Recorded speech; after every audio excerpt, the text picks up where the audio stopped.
Bonjour à toutes et tous les amis, on espère que vous êtes en pleine forme. Je suis Corentin Lagallard, donc coach sportif et expert en nutrition végétale depuis bientôt presque 5 ans. Aujourd'hui, on va aborder le sujet donc des simili-carnés. Tout d'abord, on va voir les côtés positifs et on finira avec le côté négatif. Alors pour commencer, c'est évident que depuis ces 2-3 dernières années, l'explosion des simili-carnés est vraiment devenue quelque chose d'incroyable et amène une facilité au quotidien pour pouvoir trouver du coup des alternatives végétales vraiment super intéressantes. On trouve aujourd'hui des simili carnés vraiment, vraiment de tout. On peut citer La Vie pour leur lardon et leur bacon, Eura, Apivore, Planted, et encore il y en a vraiment énormément que j'oublie.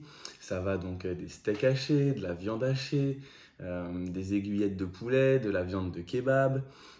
On peut retrouver aussi des escalopes.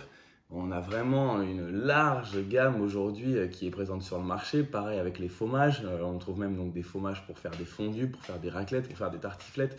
Donc l'offre est vraiment devenue très très riche ces dernières années. Et comme je vous le disais, c'est vraiment très pratique car il y a encore...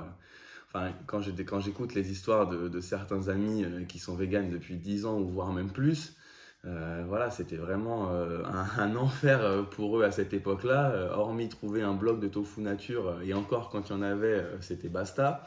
Donc du coup, quand on avait à se déplacer ou autre, c'était avec son Tupperware, c'était vraiment une misère. Alors qu'aujourd'hui, avec toutes ces alternatives, ce qui est vraiment chouette, c'est que ça permet du coup à des personnes de pouvoir faire leur transition plus facilement avec ces produits qui vont pouvoir nous rappeler la texture, le goût et la forme de, donc de ces produits carnés. Et donc, ça va être plus facile de pouvoir transiter vers une alimentation végétale tout en continuant à avoir un peu de consommer des plats de la cuisine conventionnelle, si je puis dire.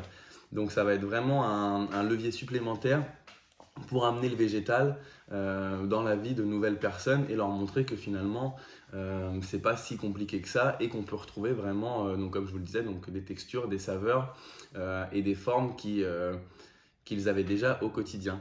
Donc je trouve ça vraiment chouette voilà, pour amener le végétal d'une manière générale, lui donner plus de visibilité et motiver plus de personnes à passer le cap pour ces enjeux environnementaux et pour toujours moins de souffrance et d'exploitation animale. Et ensuite, du coup, j'aimerais finir avec le côté négatif, c'est que ça reste des produits qui sont transformés, qui restent industriels. Donc, hormis la composition de certaines marques, et là, je vais vraiment mettre en avant Eura, qui pour moi a la meilleure composition, que ce soit en termes d'aliments, avec très peu d'aliments rajoutés, enfin très peu on va dire, oui, d'aliments rajoutés, comme des colorants, des conservateurs ou des édulcorants. Et à côté de ça, tous leurs produits sont enrichis en vitamine B12 et ont un très bon un très bon apport en protéines.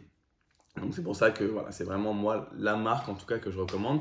Mais du coup, ce que je vous disais, c'est que ça reste des produits transformés et industriels. Donc qui dit produits transformés industriels dit quoi qu'il arrive des choses moins bonnes qu'on n'aurait pas avec des produits bruts que c'est nous qui allons transformer. Donc les côtés négatifs, c'est ça, c'est déjà que ça reste des produits industriels, des produits transformés, donc qui n'ont pas l'efficience d'un produit qui va être brut et qu'on va transformer nous-mêmes. L'autre chose aussi que je trouve négative, c'est que du coup, ça ne va pas pousser les gens, à contrario, à se mettre à plus cuisiner justement de produits bruts. Parce qu'on ne va pas se mentir, ce qu'il y a de plus pertinent pour sa santé au quotidien, c'est de consommer des aliments qui sont non transformés, qui sont bruts. Donc ça va être à nous de cuisiner, à nous de les préparer, à nous de les transformer. Il n'y a rien de plus sain pour sa santé et son corps que de transformer nous-mêmes les produits en partant de produits bruts. Donc je ne pense pas que ça va pousser les gens à aller vers plus de cuisine au quotidien. Et ça peut même être l'inverse, nous faire tomber un peu dans cette routine de je remplis mon frigo uniquement de ces produits-là et comme ça je sais que je peux les manger facilement. J'en mets un sur la poêle ou alors je peux même les manger crus. Et donc voilà, il faut faire attention à ça, il faut vraiment que ça reste dans un juste milieu.